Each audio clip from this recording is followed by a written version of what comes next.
race car pulls off. Sean Galligan, Charles Sanford, Alex Allen, Matthew Fuller, and Nick Mace make up your top 5. The back of the field had some trouble getting up to the front. We are hearing that someone blew up their gearbox coming to strike. That's Michael Block in the 29. His green flag in the air. Michael Block blew up under the pace lap and that knocked some of the outside lane all the way to the back. So rough start for Michael Block. They've had absolutely no luck this year in that number 29 car. Sean Galligan leads. Alex Allen already making the move for the lead himself here in the turns 3 and 4 to complete the first lap of the night. Well, yeah, we just came off a great all-star race last week. Now Alex Allen right next to him. Eric Byrne, Cole Daly. As Alex Allen leads the first lap of tonight's event. Eric Byrne, Daly, Nowakowski, we got everybody. As per usual here at Homestead, the race starts off at a pack. This time we got 42 cars though instead of the 25 we had last week. As Mace on the outside, Anthony, a couple people who weren't even the all-star race like Ted Nowakowski and Alex Allen, they're up there. Sean Galligan is. So definitely interesting. Here is a little bit of frame drop right there. But either way, this race, I don't know it's about Homestead, but it always favors some people who aren't the most skilled. I'm not sure why. Drivers like Vincent Allen have done here well in the past. Same have Fitzwater. Homestead's always been a popular track for the underfunded. As Michael Block rejoins the race, a couple laps down. Alex did a very good job on that start there. Started in third and got to the lead. Coming to finish the first lap. So this number 1 car already looking pretty strong. That's been a big trope for Alex Allen this year. They have managed to do great on the start of the race, but just start to fall off at the end. They almost went Rockingham by doing that, but just could not hold on to it with a faster car behind. He's definitely a first half driver, kind of like a first half team in other sports, but Allen doing a very good job. If he can finally hold on and get a win from it, it'll be very good for him. Sean Galligan, the 44 though, determined. Our points here are Dylan Young all the way in the back. He's almost a full race. He almost has a full race points lead over second place in the points. Jason Tross. Tross just managed to barely grab on to the second place position. Him and Fibrosis, who went from 7th to 3rd in the points last week. They definitely needed those kind of runs. Jason Tross is considerably farther ahead than Dylan Young is, though. Very considerably far. So Tross trying to work on that, the gap here. So is Fibrosis, Charles Jackson, DeMax, who are your top 5 in points. Vincent Allen definitely deserves some recognition after last year's performance here. He took a damaged race car and managed to put it into the top 15 in the field, and a lot of people gave him a lot of pats on the back for that effort. It was a fantastic job by the 87 team, for Team Thunder at the time, and they're currently in 11th as well. I think that's the exact position where they were last year. And Vincent Allen, I think he likes this track very much. He does a good job here almost every year, and he's taken a underfunded team and he's put them up in the front several times this year, and it looks like he's continued to do so. This number 91 car, definitely the underdog of the season. Fibrosis, who got to second, is closing the gap in on the number 1 car. Ted Nowakowski going with them right now. Fibrosis was not really very strong in the All-Star race last week. He did horrible in the first segment, but he charged through the field a couple times in each segment to try and get good finishes, but he never really got any points from it, which would have helped him a lot. It probably would have given him a huge boost to challenge Dylan Young for the points lead. But he's caught Alex Allen. I think Allen may have burned his tires a little bit too much, or Fibrosis just has the faster car. It could be one of those factors. And I'm surprised at how well the Harpo Motorsports cars are doing. Usually they haven't been very up there. They haven't really been up in the front this season. It's a caution out. I don't think so. Oh, trouble! Chris Washer is in 8th place, blows up right in front of everybody. Oh man! Oh god! This is a bit. Oh, okay, this is bad. In front of Vincent Allen, everybody's slowing down, trying to avoid. Allen, DeMax being shoved to the back because of it. Someone's in the wall. That's Jeremy Finn guy in the 82. Finn guy in the wall. Washer is blown up in the 36 car. Ooh, that was bad. That was very bad. Chris Washer, 25th in the points. In the wall, he blows up and cautions out. Green flag back in the air. Alex Allen, the 1 car. We didn't really need a replay for that one, but Michael Block trying to get his lap back here. He's the only one a lap down, and he is going to fight hard. But look at Chris Louviere in the 40. After pit stops, Louviere took 4 tires like everybody else did. And look at Chris Louviere go into the lead. The 40 car put up one hell of a spot in pit road. They gained over 10 positions because of it. They went from 13th to 10th because of those pit stops, and it really helped a lot as he goes to the lead, and he will take it. Daniel Day following in behind. Could be 4 wide per second here in a moment if this keeps up. Oh, contact! 10 of the 9 hit each other on the straightaway. I don't think any of them meant to do that one. But look at this, they're trying to split Dave. Vibros is trying to get the gap in there. Tross up there as well. He's trying to take down the points lead. Both these guys are. Dylan Young's all the way in the back. He's being conservative, we're hearing. He says he's not going to make a move till later. But oh boy. Those pit stops really shook up the field a tiny bit. Cavanaugh, who started in the bottom 3 in the field, he's all the way up there in the top 10 now thanks to pit stops and a good solid effort. He won a segment in the All-Star race last week. Joshua Collard has lost a cylinder in the number 94 car. More continuous, unfathomably. Well, that probably wasn't not a real word, but Joshua Collard loses a cylinder. He is not going to be contending for this race. I don't think he was a contender at all. Chris Louviere is the leader. I think this is the first laps he's led this year here at Homestead, 16th round of the season. He is the leader.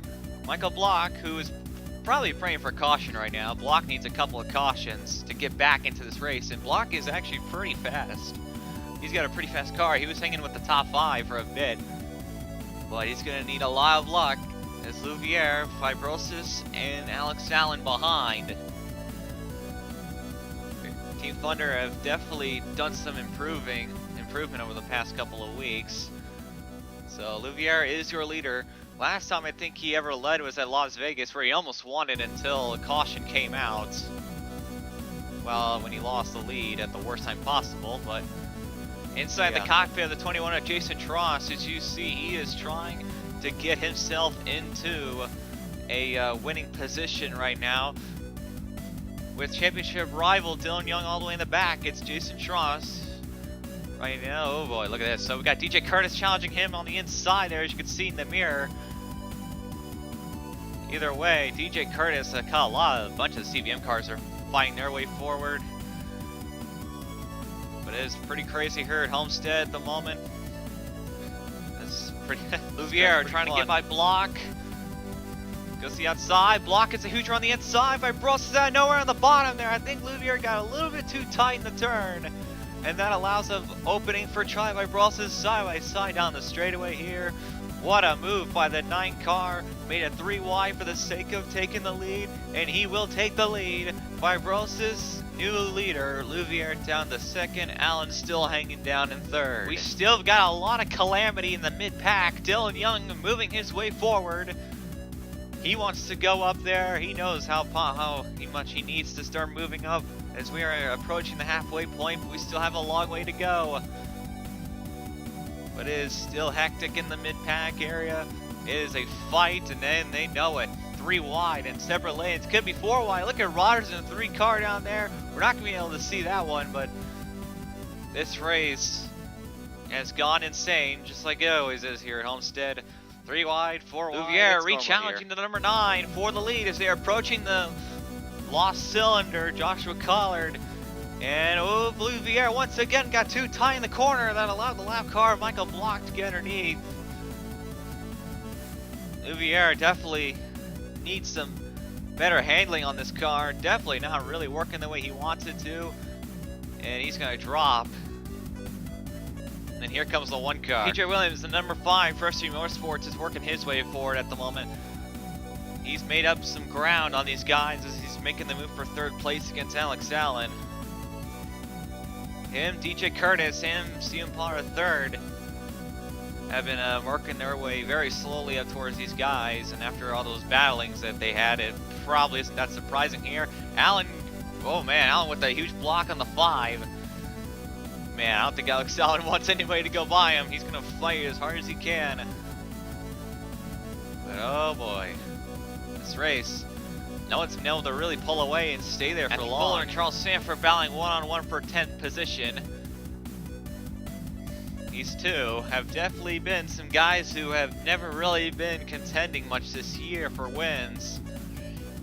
Oh boy, oh, Fuller got into the 24, bumped him loose. Eric burned down low. I think it's time for some pit stops. It is. Pit cycle has begun here at Homestead. The pit stops have shaken up the field a lot of times, so we'll see how this plays out. Yeah, he will take the lead. Number 9, Fibrosis stays to the lead after pit stops. Another great pit stop effort by the pit crew of the number 9 car, as they have got a big lead going on after that one. Nice job, number 9 car. PJ Williams moves up to 2nd because of it, and I think that's DJ Curtis in the 19th. Alex Allen fell from 3rd to 9th after pit stops there. His teammate Zachary Fitzwater is now in the top 10, but I think it's must be very disappointing for the number 1 car. They got some work to do at the moment. I think they're going to have to pay at least once or twice more, so this race is not over for the 1 car, but it definitely puts a huge bonk to the head because of it, as he's challenging the number 3 of Zach Rogers for 8th. A caution. Oh, trouble! Fitzwater high into the air into the wall. We got a caution now. Big wreck in the front. Lamas, the Cub of Matt Duncan's involved in the wall. Oh boy, Allie Nelson, her car is dismantled. Caution's out. Caution is out. What a cut to that. Fitzwater in the air is the first thing we saw. What the heck happened here? Oh, the 8 car broke. Something broke in that 8 car. He's trying to get down to the bottom lane. I think the steering broke or something in that car. As you can see, everybody trying to avoid. And oh boy. Oh, Hall hit the 8 that launched him back into the track into Matt Duncan, and oh my goodness. Oh, into the catch fence. He flew somersaulting into the catch fence there. And that was a bad crash. Matt Duncan, Lamas, Nelson involved. We'll have to see how they got involved in that one. Oh man, oh god, Nelson Duda plow the hell out of that number 8 car as Duda slides down the straightaway on his roof. Another camera view here, better one. Look at this. Oh my god. That was a hard lick for the 8 car right there. Hard hit. Into the catch fence too. Another camera view here. Man, you see everything in that one. Duda onto his roof. Fitzwater. Nelson. Ooh, Gallon shoved the hell out of that 7 car. With Cody Lamas, this is not the way he wanted to leave his home state. Look at this. Holy cow, he saw everything there. Fitzwater, oh man, he's going to need a new pair of underpants after this one. Good lord. Fibrosis leads the green. Wow, leads the field back to the green flag after a horrible crash here and exiting turn number 4. We are not sure on the conditions of some drivers. We will update you as much as we can in the next couple of laps here. But Fibrosis is your leader. This time he didn't cause the big wreck this year, but yeah, PJ Williams now in 2nd, going for the lead against the number 9 car here. Williams in the 5. Pollard coming down in 3rd place. Right there.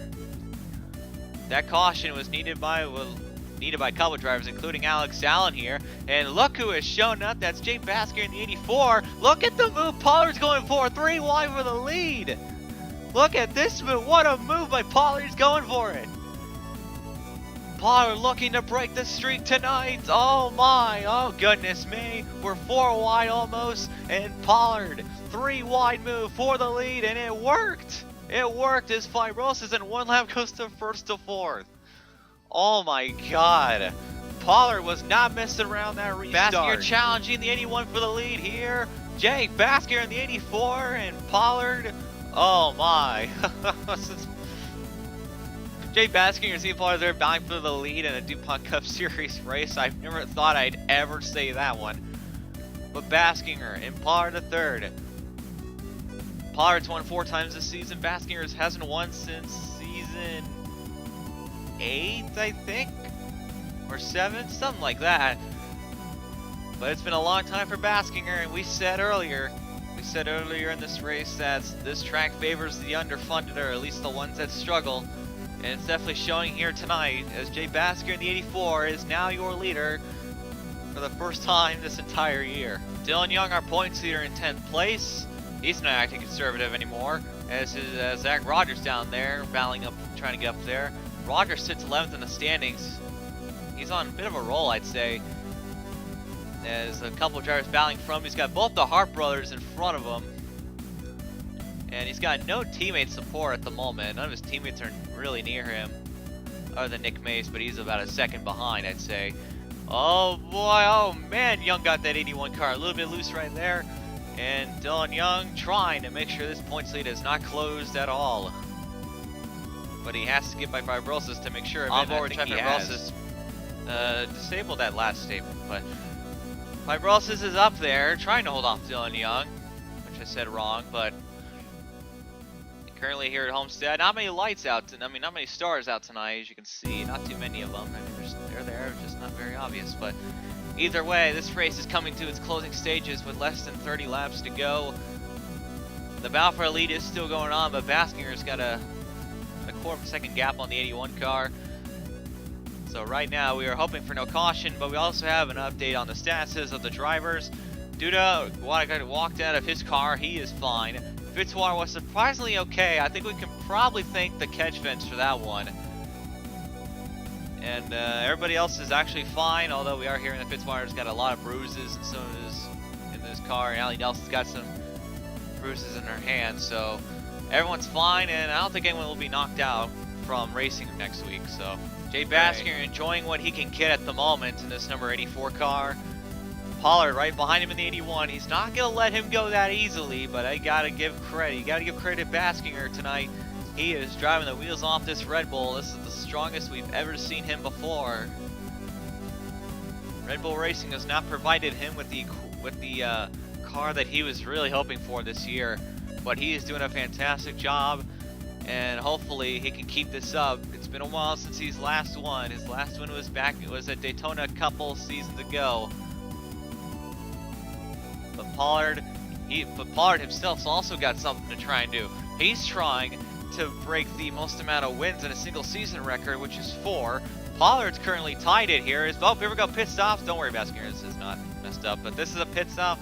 I think this should be the final pit stop of the night. Pollard, he gets out of his pit. This is where we're gonna find out who our leader is. Is that Baskinger right there? No, that's not Baskinger, that's Cavanero here. Where's Baskinger? Guess we'll see in the moment here. Pollard. Oh boy, oh man.